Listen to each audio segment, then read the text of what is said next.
បន្តទៀតជាដំបូងនេះយើងoffset នេះមក offset វាមក10មកនេះយើងក៏10ដូចគ្នា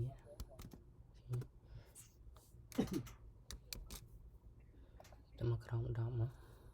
10សង់ទីម៉ែត្រហើយបន្តមកយើង comment អក្សរ L ចូល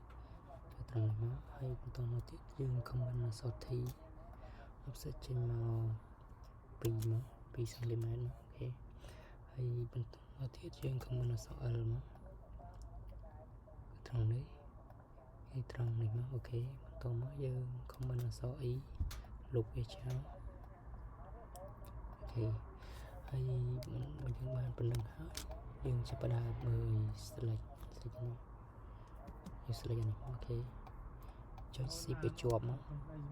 ដើម្បីadd time ណា select time C បញ្ជាប់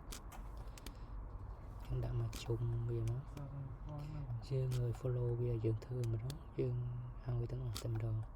យើងកុំឲ្យយូរធ្វើចឹងទៅវាលឿនទៅបានប៉ុណ្្នឹងហើយយើងចេញមកអូខេអានេះ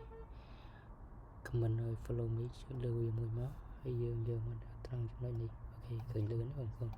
យើងមិនគូហត់អីច្រើនណាស់យើងធ្វើតែម្ដងទៅវាមាន mode មកស្រាប់តែម្ដងវាស្រួលជាងយើងធ្វើតែម្ដងហើយ